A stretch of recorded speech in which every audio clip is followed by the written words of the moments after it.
Okay, so yes, I presume we're all experiencing it. It's a little bit chilly. So nice and easy. Gently as you start up. Feet hip width apart, and just start off with quite minimal movements. Have a think about your posture. Weight forwards, hips sinking back a little bit, and notice how when you do that, and it's, don't force yourself. Well, I'm going to really push myself down. How far can you go without it becoming a strain?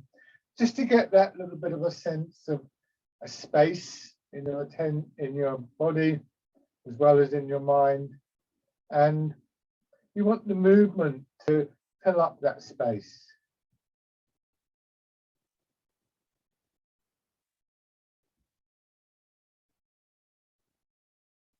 Make sure you can see yourself just sort of turning a little bit here. See this movement. This is the real clincher here. It's how far can you go in this direction or the other direction without sort of that kind of gripping feeling.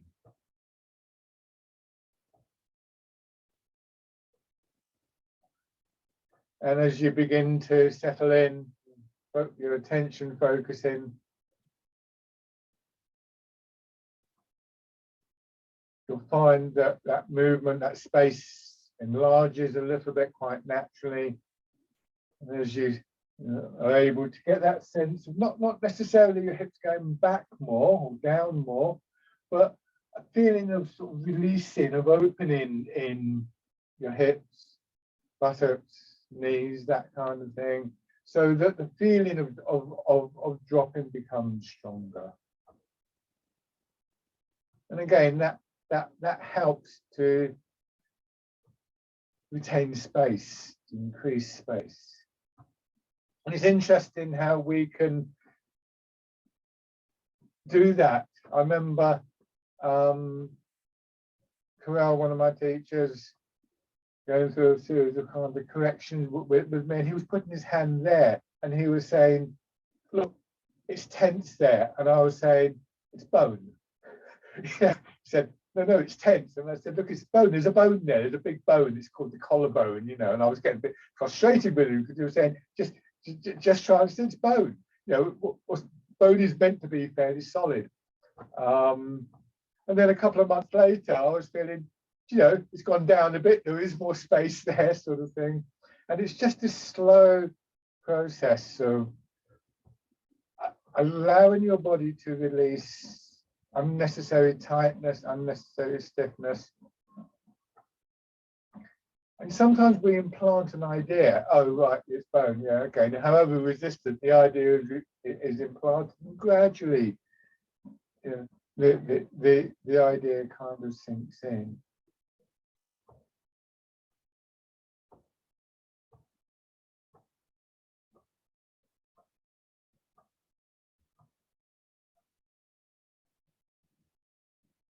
Nice steady rhythm in the movement still, gradually building, and just have this image of moving through water.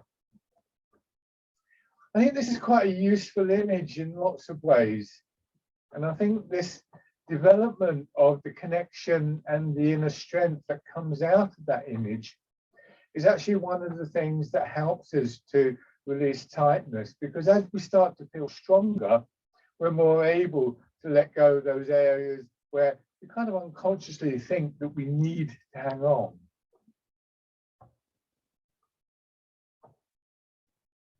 So I've sometimes drawn your attention to the idea that there's sometimes I describe it as a structure or something within your body that is stronger and continues to support you. And that can be a useful start, but I think the skeleton can be a useful starting point from that. But ultimately, we want to put it through the whole of the body. So that as I turn, and I turn my body, and I don't leave my arm behind, nor do I just like pull it around like that, that actually, as I turn, the movement is there at the same time, in theory. And it comes through those connections, which are every bit as strong as what we might think of as a connection. You know, if you've got a bicycle, there's a chain connecting the pedals with the wheel kind of thing. But it's never tight, it's never hard in Tai Chi. Resilience comes from its suppleness, its elasticity. And when it's through the whole of the body, and again, you know, the image I've sometimes used, of course, is of a tent, and the guy ropes and the frame and pegs of the tent all working in one unit, shall we say.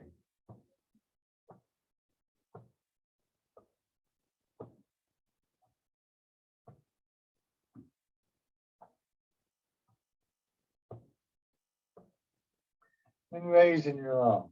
It's also through that connection, and it's really, you know, I'm describing these things separately, but they don't exist separately. But it's this sense of the movement, the energy flowing, moving like water. And that too has a strength. And when we talk about flowing like a river, the flow of the river is a powerful force.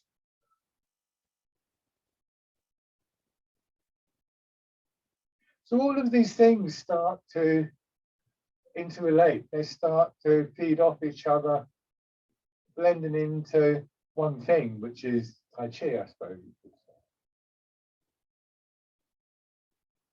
And just let your hands drop down, bouncing a little bit in your hips, knees, hands coming up your body.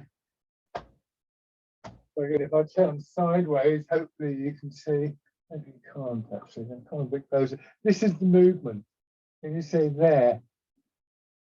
It's like I've got one of these little fitness trampolines. I'm just holding on to the bar and I'm just going, I'm not jumping up and down, I'm just doing this. So every time I drop down, I feel that push up.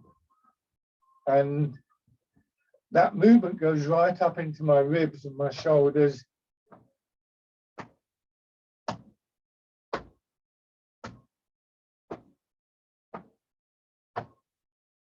Releasing areas that feel a bit stiff and tight.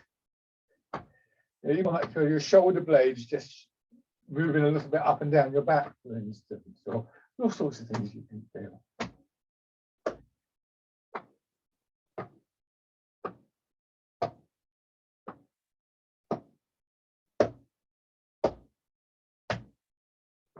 And then hands on your kidneys, pressing in gently. So your breathing comes nice and easy.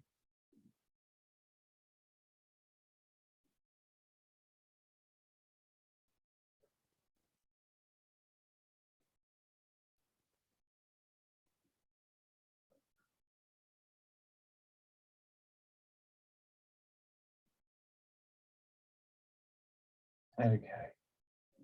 So those are characteristics that we want to try and maintain all the way through the different exercises, but which we will forget. So we'll lose them, then we get them back again, and so on and so forth. Give yourself a moment standing. And that stronger feeling in your legs, in your back, that slight sense of your rib cage hanging. Some of the old writings talk about the ribs having a concave feel. Remember that all of these ideas are corrective. So if somebody's standing there and they've kind of got their chest puffed out, then this will feel concave. But if you're already a little bit concave, then you'll go to this. So only really take on board these things when they mean something to you. The idea is to get this feeling that the front of your body doesn't have to hold on. You don't have to tighten your belly or your chest or your sides or whatever to somehow stop your internal organs from drifting away or something like that. And slowly over a period of time, the body conditions, and particularly the muscles will condition to a point where that you feel held in this without that straining. And then just letting your hips drop back and push up. Nice, steady, smooth movement.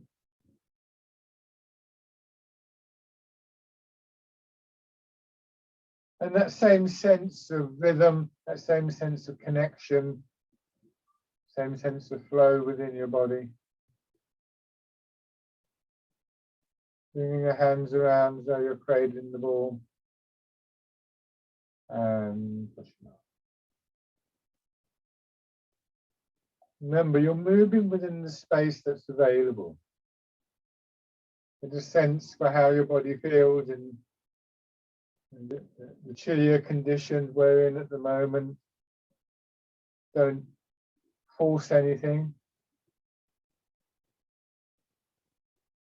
And in many cases, I think when we do identify these areas that are a little bit stiff, a little bit tight, it's actually better to focus on what isn't stiff. You know, focus on how good the movement feels in some places, but it's those the subtleties, the nuances of the movement.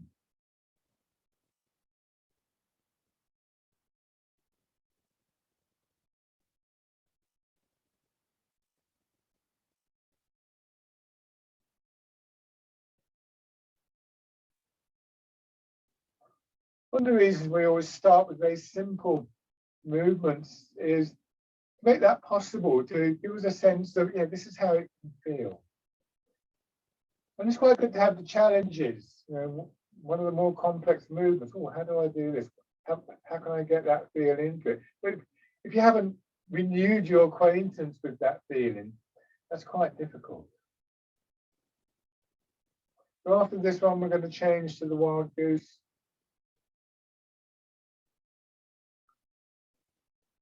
And it's about hip height coming out.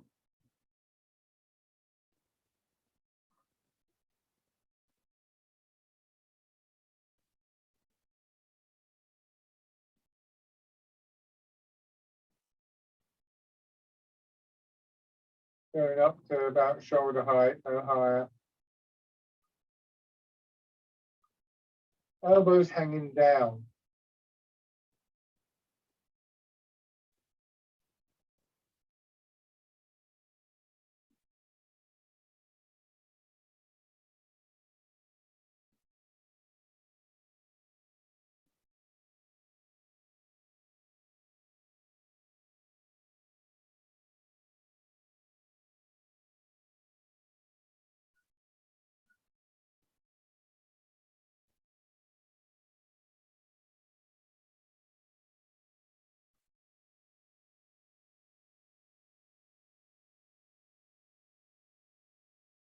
And then parting the clouds.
Dragon plucks the stars from the sky.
Now, pushing in four directions.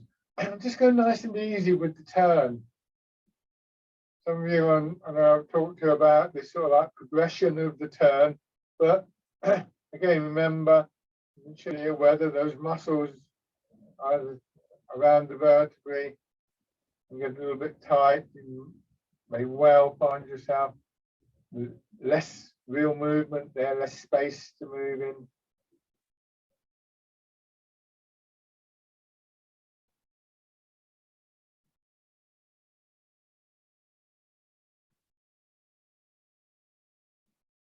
I get a sense of pushing against something. So somebody once said to me, she was coming regularly to the class, she said she imagined herself inside a big rubber ball. But she admitted it was a slightly odd image, but it's a very apt image. It's like you've got these elastic walls around you and you're pushing out against them. And at a certain point, the resistance becomes too strong and you'd have to stiffen up. So you just let yourself come slowly back. That's a slightly stronger image than the one of moving through water. And this is part of the progression in these arts. Water is a very smooth image to work with. The idea of pushing against an elastic wall, or sometimes use the image of pushing your fingers into mud and things like that. These are slightly stronger images, and there's a comparable increase in that internal feel that I'm pointing you at.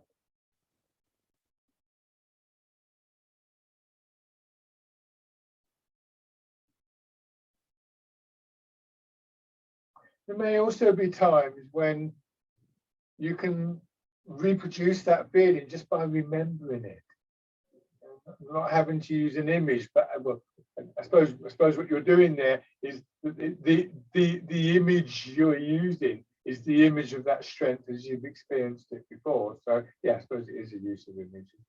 Same kind of idea anyway.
One more round.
carefully if it's comfortable with the turn.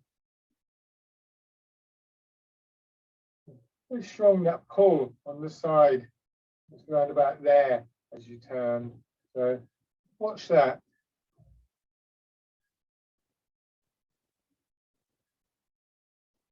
If you can, when you turn, as you make the turn, remember that feeling of releasing your hips and lower back, buttocks. So that, change sides now.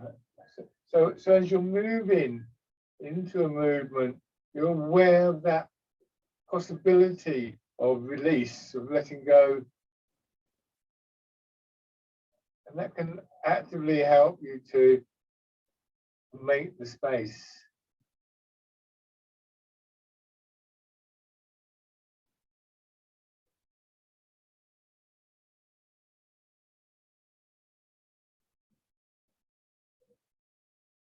And then add in the turn.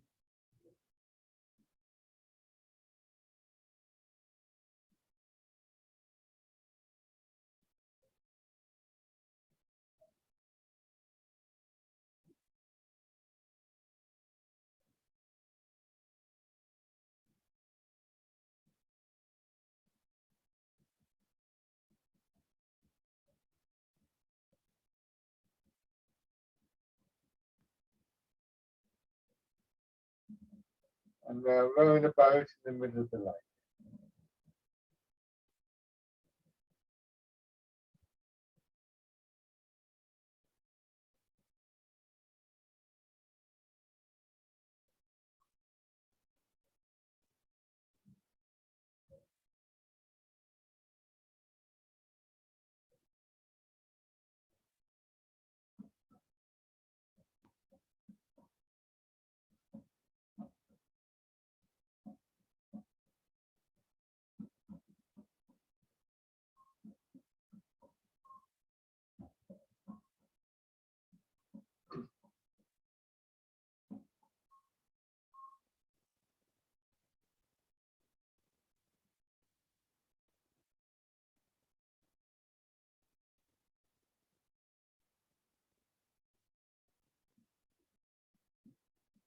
One more time.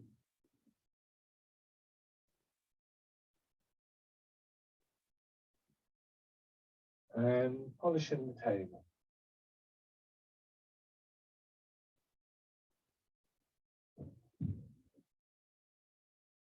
Use your hips. Turn your hips. Push them back. Draw them in and let them drop.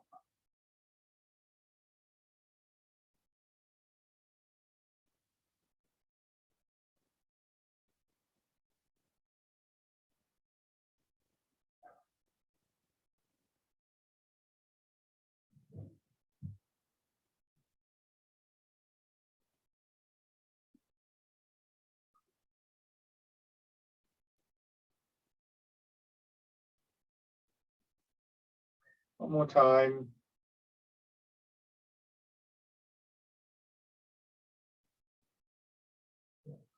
Come back to the standing position and just once again gently into the swinging movements. Just try and let your arms, your hands relax. It's like curves in your joints of your fingers, little spaces between your fingers. Just slowly wind down so the movement just drifts to a halt.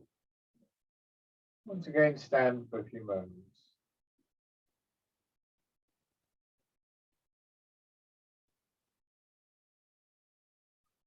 Give your legs a shake. Good. Let's do bear play. Haven't done that for a while. Bear play is one of those lovely movements, I think, which can so easily work the whole body. But don't get carried away with it.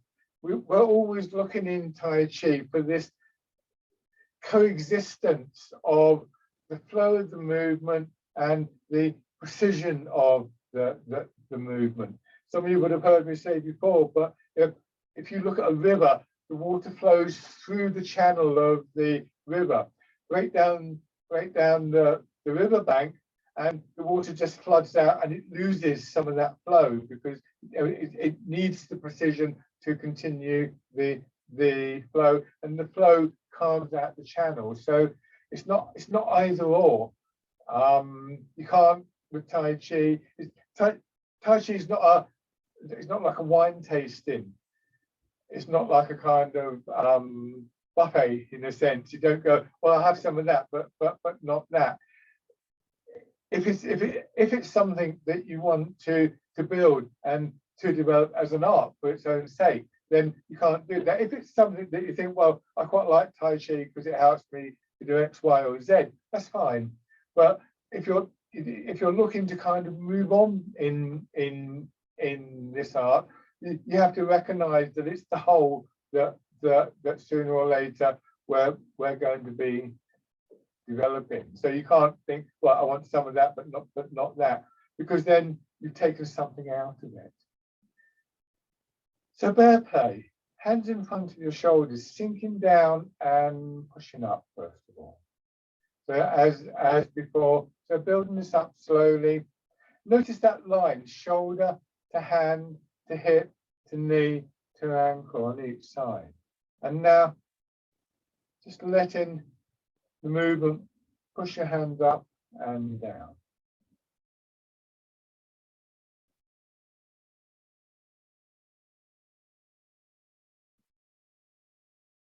And you turn.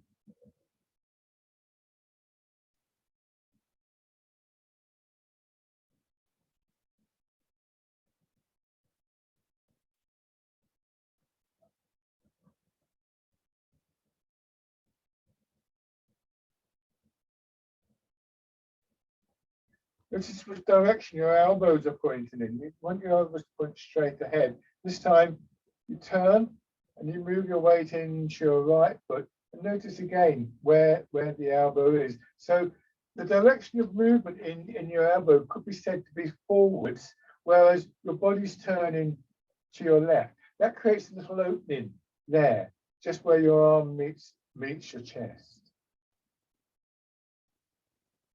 And then you come over, do the same thing on the other side. You can let your shoulders roll, let your hips roll a little bit, of course. And then the hand comes out. Again, notice where the hand, you can see more clearly now. My fingers are pointing directly towards you, directly towards the camera, but my chest is slightly diagonal, and that helps you create the opening here. And I point that out because it's a very common error is to go here. So it's your right hand out, it's directly above your right foot, pointing in the same direction. And then on the other side, same thing here. Fair play. A supple, soft feeling in your spine.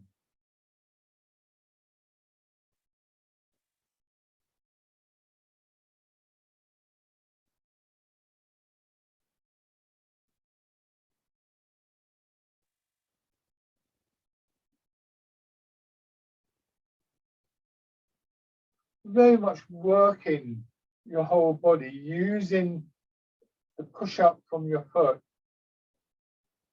turning in your hips,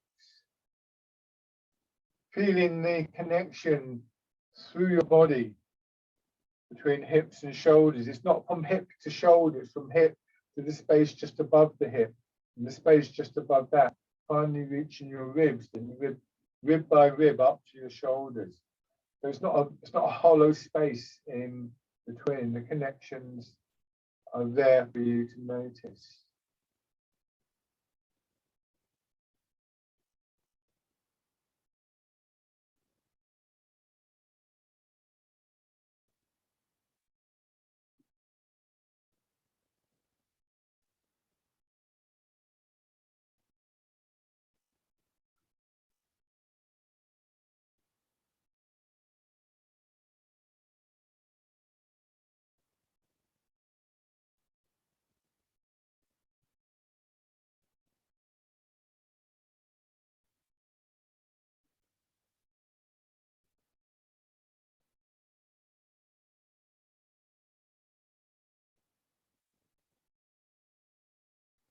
Now, come into your right, pressing down there. And instead of just going back, turn out a little bit. And as you turn out, you can feel the spring in the leg loaded a little bit more, and then into hitting the ball in front of the shoulder. Here, your heels come off the ground alternately. It's actually quite a nice movement for the leg. Right? Exaggerate this kind of movement with the leg really helps to soften up the muscles, get the blood into the muscles there. So don't do this, don't go like that with the leg stiff, that's that. You can see when my knee softens, my posture changes.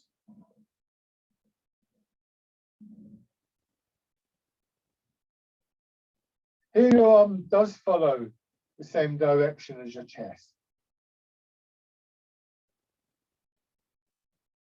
And see if you can just feel as a result a similar kind of opening to that which you felt in bear play, but this time it's sort of behind your shoulder blade.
And then cow gazes at the moon.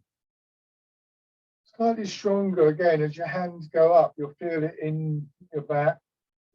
Turning just as far as you're comfortable turning, then letting your arms swing across. Here your shoulders drop completely. And see if you can keep that feeling of your shoulders dropping down. Imagine somebody gently pressing down on your shoulders as your arms swing up. And at first you think, well, that's kind of difficult. It is difficult. But if you just keep coming back to that image, like with a lot of things in Tai Chi, your body will find a way to fulfill it.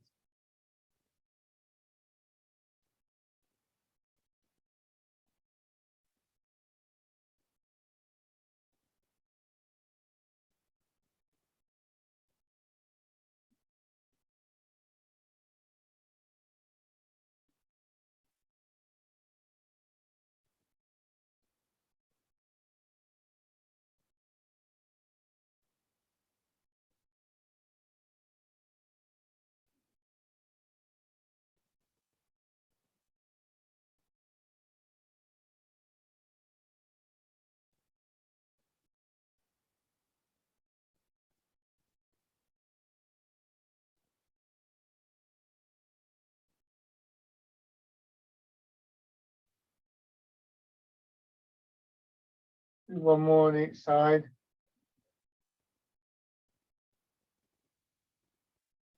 And then straighten up your feet.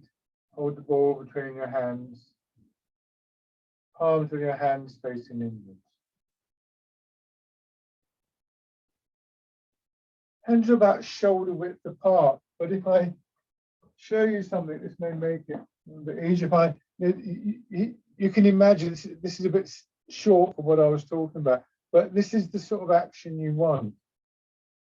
So you can imagine holding something between your hands.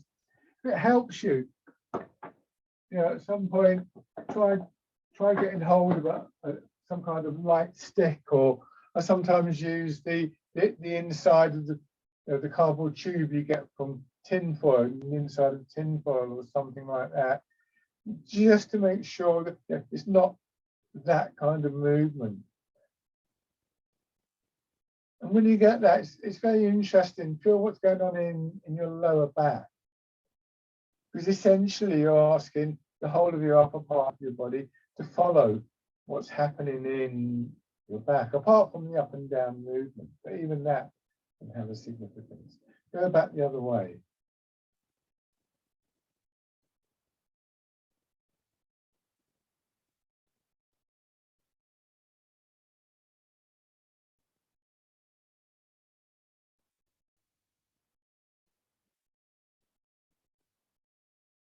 So again, this time your arms, your hands are following the direction of the front of your body.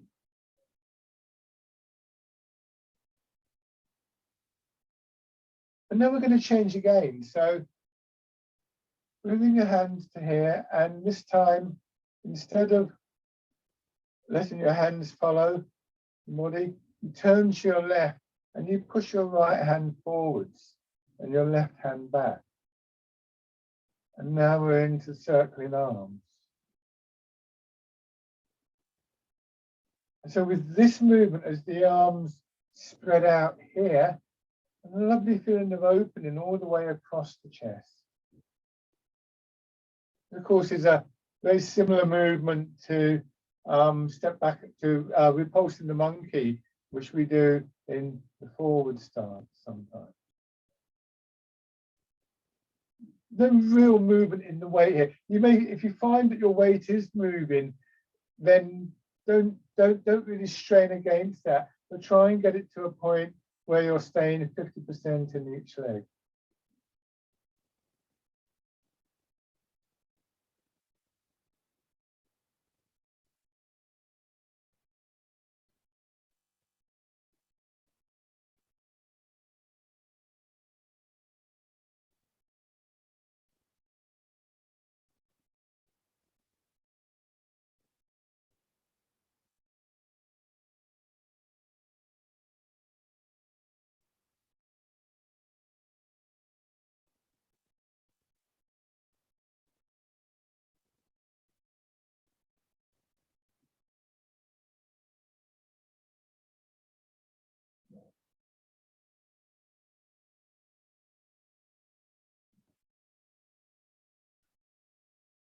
One more time on each side.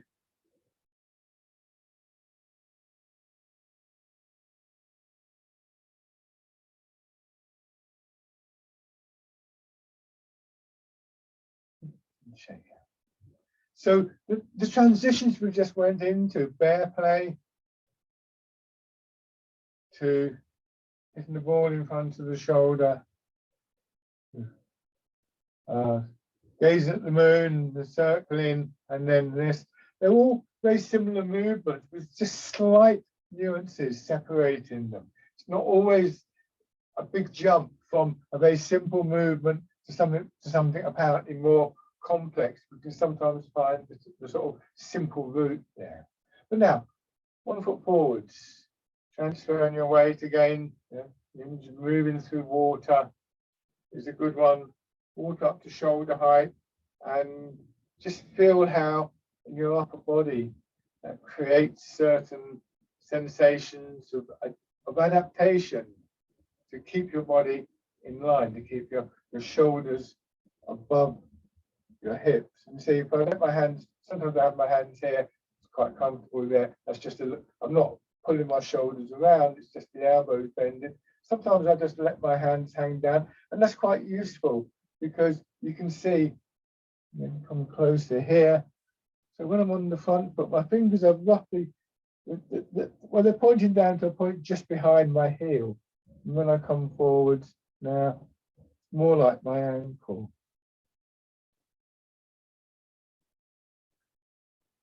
And that's a useful sort of rule of thumb, if you'll pardon the pun, that when your arms hang down naturally, if you're in good posture, something like your middle or your ring or your little finger will be pointing down towards your ankle bone.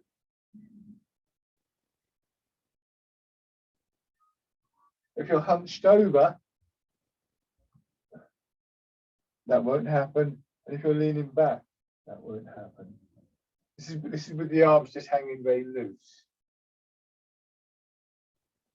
Raising your toes and your heel and keeping that alignment is very useful as you start to do this, because it's a key element in building the stability that we need.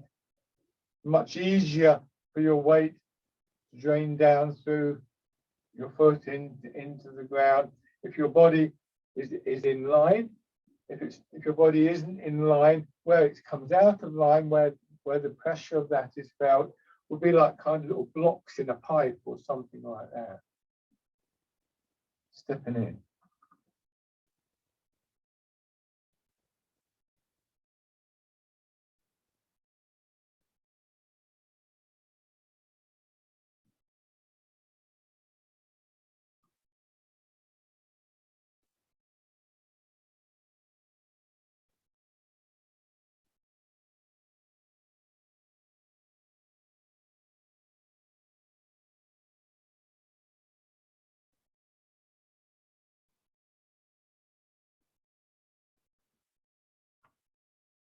And then on the other side.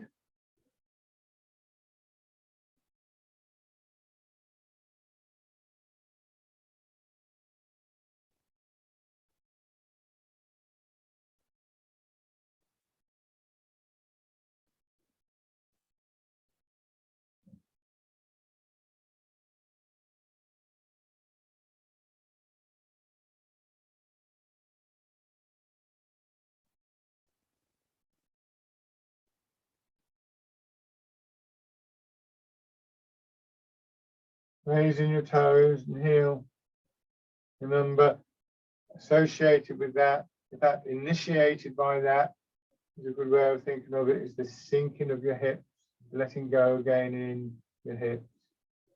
It's again, hopefully a familiar feeling, and the recollection of that feeling can become the image that we work with. I think in the end, it's almost like, not that I don't like the images that we use, they can have all sorts of meanings, but we get past the need for them in purely solo terms when we're thinking about what's going on in the body, because the images connect us with a sensation. If we pay attention to the sensation, then we have a very direct route back to it. I'm not saying you would never use the images. Stepping in, there may be all sorts of reasons for using them above and beyond simply getting the feel of the movement correct.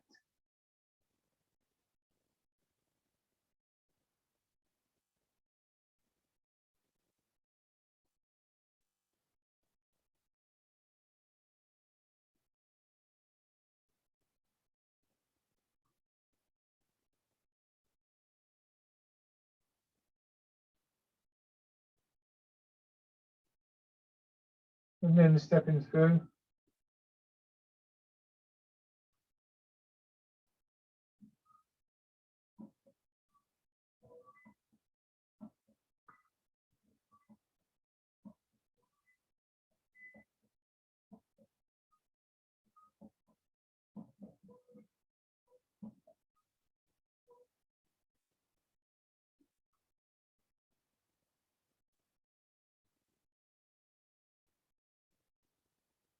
And then going back.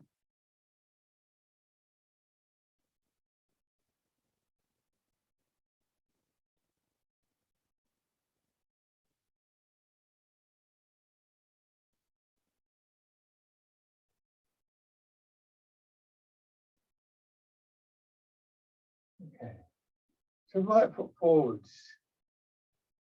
Forward folds its wings. Weight back and then going forwards.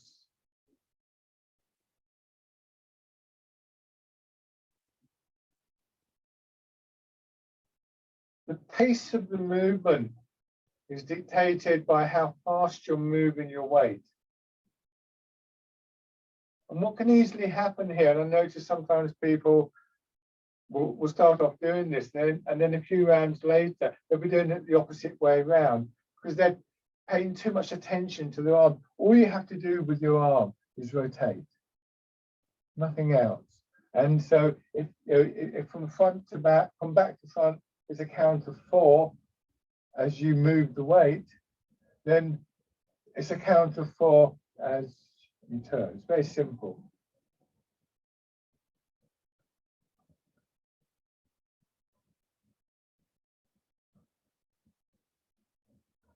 Fisherman cast the net.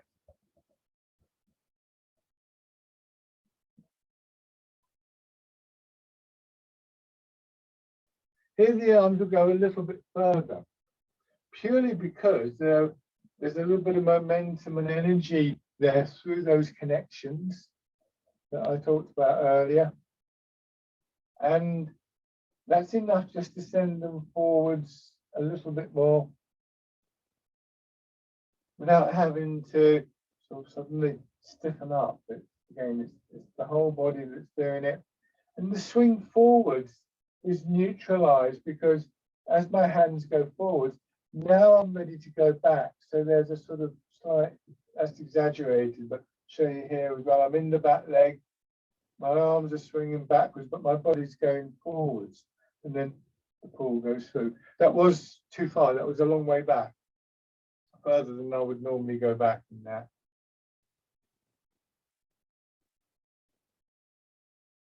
Once we've made those connections, once we've got that order of movement, and we're not doing extra stuff with our hands from here, leaving your right hand out in front, the lead hand, go back, turn, raise the right hand a little bit and go into repulse the monkey. The main thing here is the turn in your body. You won't turn in your body for fisherman cast a net or bird folds its wings.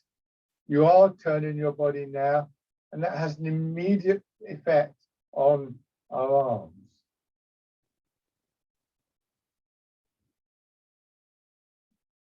As I turn here, my hips are going round to your right. And that it's almost like my left hip and shoulder, push my left hand forwards and then pull it back and vice versa.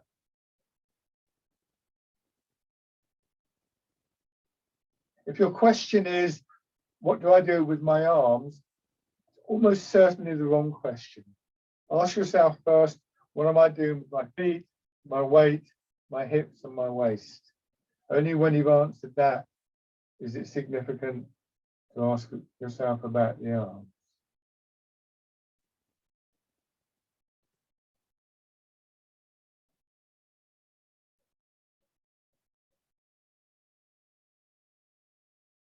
Okay, and shake out. And then transferring your weight.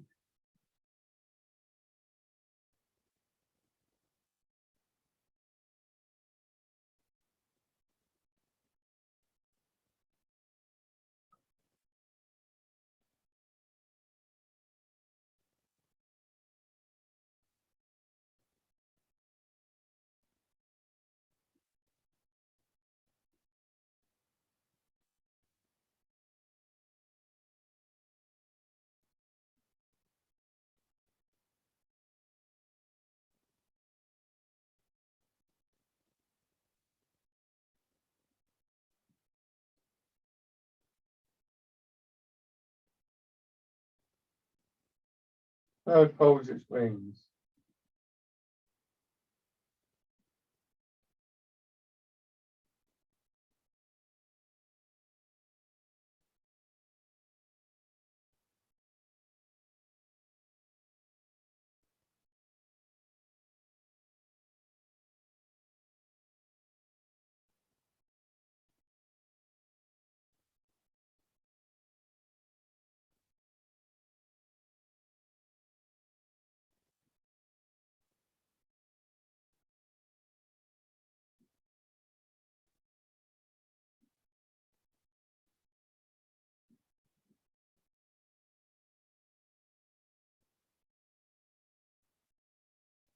Fisherman cast the net.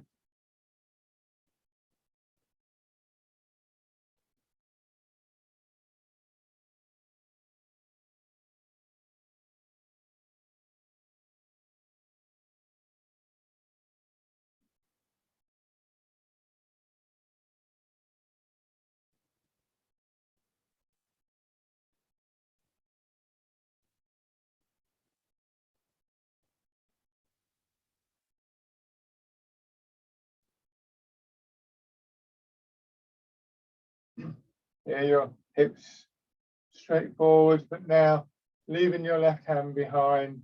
You turn, see how that does with the arms. Just bring them into position gently. And pulse them on.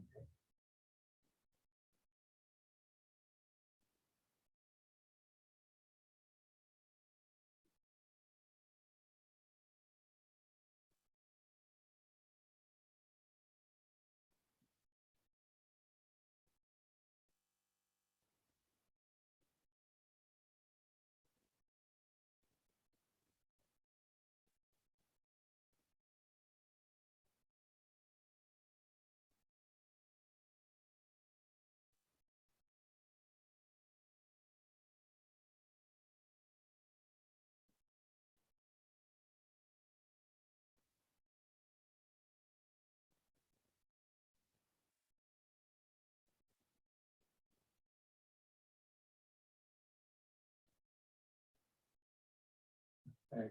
Shake out. Lovely.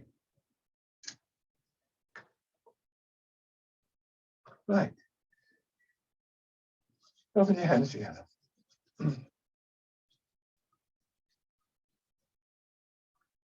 Tapping over your face.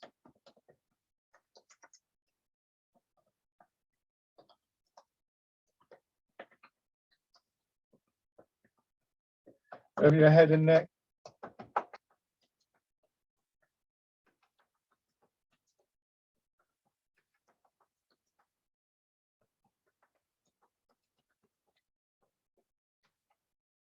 Down to one shoulder. Your arm.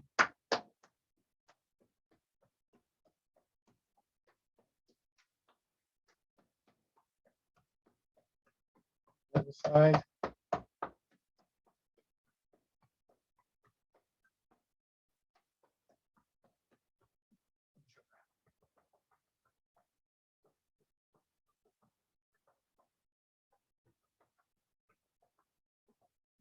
Round your hips.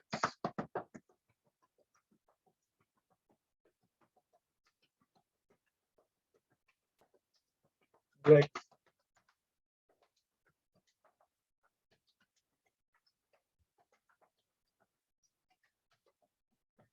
And light on your belly.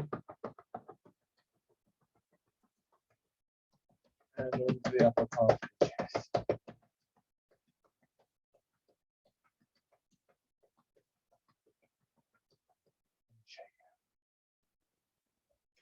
Okay. So embrace tiger, return to the mountain. Just standing for a moment. And again, the kind of recollection of the feel of the Tai Chi, and I talked last week about the taste of the movement and so on and so forth, is in itself an image that we can use. This idea that, oh, there's a shape there, there's something there that we can move into. And so even in standing, we can find ourselves flowing into that. But of course, embrace tiger, return to the mountain really sort of emphasizes that, pushing up, bringing your arms around as though you're going to hold a cradle against, a ball against your chest, drawing in and sinking down.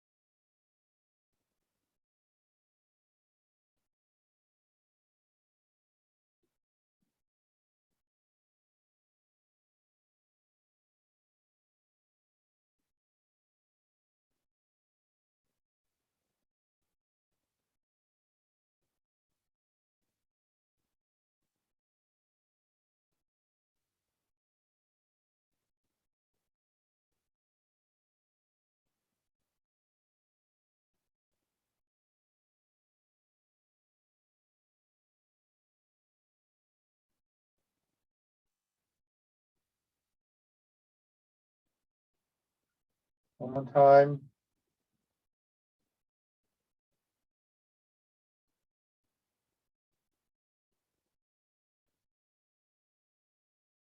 handstand.